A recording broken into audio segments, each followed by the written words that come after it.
Thanks for joining us on Tandem Radio for a very special segment, By Design, focused on helping you understand how God designed you so that you may be healthy and productive in fulfilling God's purposes in your life for many years to come. Now let's join our host, health expert and public speaker, Dr. James Proodian. Welcome to the By Design radio program. My name is Dr. James Proodian of Proodian Healthcare and ProodianHealthcare.com, where health literacy is the key to longevity. And as long as God has us on this side of eternity, my show is designed to educate you and your families to feel better, function better, and live as many quality disease-free years as possible.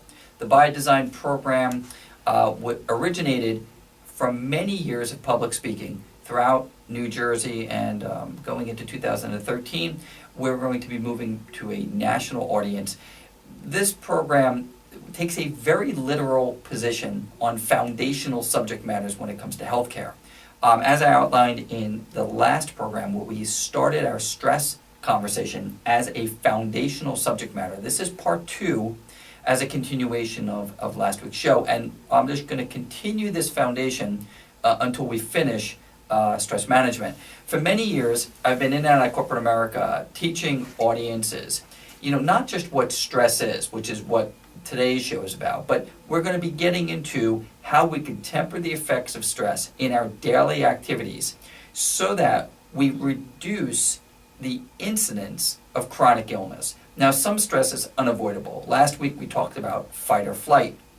The fight or flight reflex, which is a God-given reflex, which is our ability to harness great amount of energy and power through the example I gave, like a lion walking in the room. My body goes into a different physiological state, a different energy state to get away from that lion.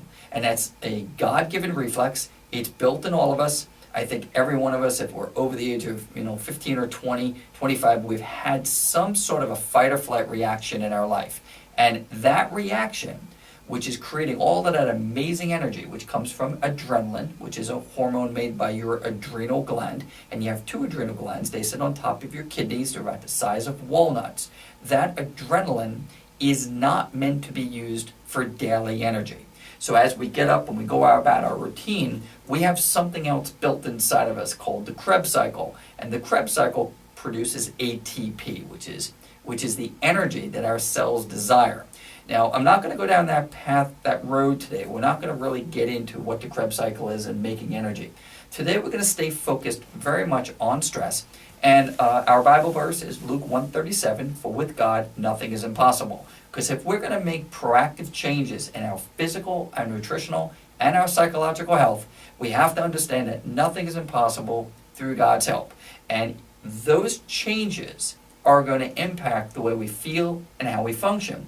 Because as I discussed in the last show, we're up against an epidemic of chronic illness that is costing us dearly. 55 to 70%, guys, of all of the claims, the costs are associated with behavior. What that means is 55 to 70% of all of our insurance claims sent into our insurance company are associated with our behavior and our lifestyle choices. So our behavior, a very large part of that, is how we're processing information psychologically. Now, men and women, we're very different. You guys may remember the Virginia Slims ad of the 1970s. You've come a long way, baby. I remember being a kid and seeing that advertisement in magazines, and it had a lot to do with women's rights and at that time, women's liberation. And I think we have to be very conscious of the fact that we all have the same rights, but we are built physiologically different. How we process stress, particularly from a hormonal perspective, and I'm going to get into this, so I just want you to keep that as a page holder as we speak today. As we get into stress, men and women process stress and have different hormonal outcomes of stress based upon our own unique physiology. So our own unique physiology teaches us that if we're in a stressful situation over a long period of time, I'm not talking about a lion walking in the room, but I'm talking about year in and year out, why is it that women end up with more chronic stress than men do? Well, they're processing stress differently. So let's get into some black and white definitions. Anxiety is an abnormal or overwhelming sense of apprehension and fear, often marked by physiological signs like sweating and tension, increased pulse, okay? There is this sort of doubt of oneself to cope or have capacity to cope. That's anxiety. Depression is different, okay? This is marked by sadness, inactivity, difficulty in thinking and concentration. And there's a significant increase in, for instance, a decrease of appetite and time spent sleeping and feeling dejected. And I'm using these things because stress is a major component of driving anxiety and depression. So at the very end of the day, what is this thing called stress? Stress is this forcibly exerted influence or pressure, okay? This thing happening causing my biology, my biological reactions to react in an adverse way. So here is this physical or nutritional or psychological stress coming into my life. It's going to disturb my body's homeostasis. My body's homeostasis means balance. So in other words, these stimuli are coming into me. It's disrupting my homeostasis. And if over a period of time, these reactions sustain, we have this sort of sustained biological reaction to stress, then that's going to elicit a stress reaction. Okay, that's very, very important. So let me just stop there for a second. These adverse stimuli are coming into us. Physical, nutritional, psychological. Some of them are unavoidable. We have someone in our house that we're taking care of who's sick.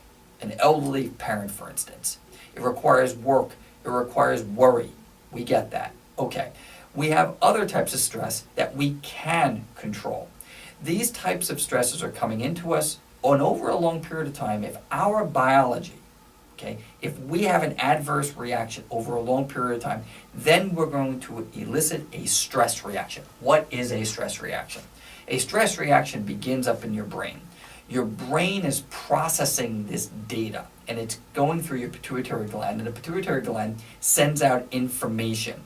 And that information from your pituitary goes to places like your thyroid, your adrenal, your liver, and your reproductive organs. Okay, so this hormonal endocrine structure starts off in the brain because this adverse stimuli is being internalized by our biology. By then, the pituitary sends out an adverse information so that your body processes this stress and it hits the adrenal gland. The adrenal gland secretes adrenaline. Now, remember the fight or flight. Should we be using adrenaline for daily energy? The answer is no. But because our body is under stress, we have a God built-in mechanism. It's built, it's designed in us. You can't control it.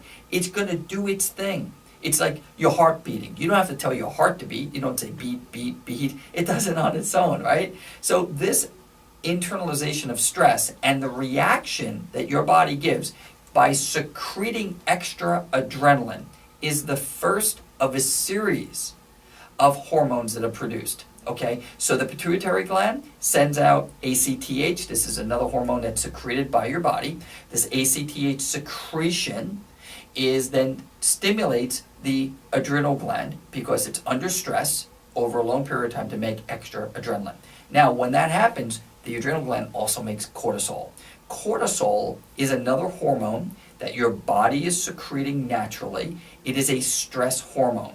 Now, cortisol is the reason why, going back to the last show, I asked my menopausal, premenopausal women, why is it that women gain all this weight in their midsection, their belly, and their thighs around menopause? Well, it's because of a hormonal disruption. So that interruption of our normal hormonal rhythm, the estrogen drops off, it causes typically more cortisol to be released by the adrenal gland, and then we see this extra body weight go on in the midsection. It's a hormonal stress reaction. So stress reactions are happening in us naturally. Some of them are good, some of them are bad, and now this extra cortisol is floating around our bloodstream. Well, this process, if it was just fight or flight and it lasted 24 hours, man, our bodies are designed to deal with that, fixes it up, puts you to sleep for a little while. When you wake up, you go back to your life. But that's not what happens in our society. In our society, because we're on that treadmill of life, constantly running, watching that 60-inch TV set until 11 o'clock at night. We're on a treadmill. Many people are working out at night, which is not how our bodies are designed. ACTH is actually highest in the morning because we're designed to be farmers. We wake up in the morning, we're supposed to go out and use and utilize stress hormones throughout our day. But instead, what we do is many of us wake those stress hormones up at night.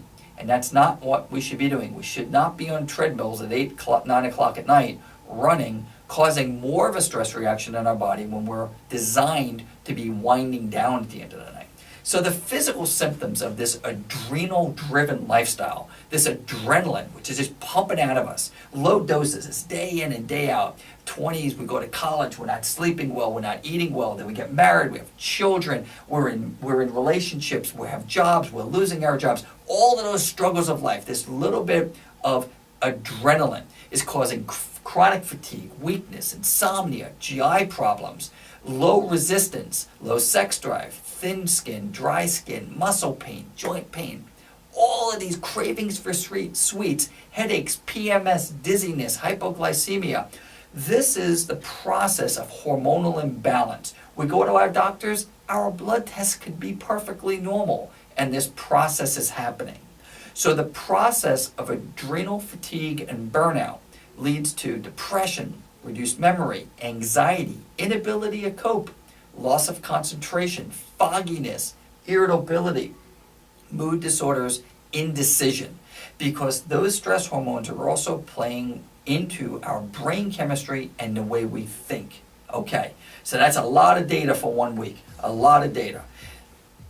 We want to remember this in a cycle. Fight or flight is what we're designed for. We're kicking out too much stress hormone on a daily basis out there, which is causing the host of anxiety, depression, and stress. We'll pick up next week as we get into part 3. You've been listening to By Design. I'm Dr. James Proodian. Thank you very much for listening to me this week. Do something for yourself this week. Do something healthy and really focus on living a wellness lifestyle. Be well and God bless. You've been listening to By Design with Dr. James Proodian of Proodian Healthcare. To learn more, visit us at tandemradio.com, that's tandemradio.com, or on Facebook. And don't forget to email us with your questions. We'd love to hear from you. In the meantime, hope you have a healthy week, and we look forward to you joining us next time for more fantastic insights from Dr. James Proodian on By Design, a special production of Tandem Radio.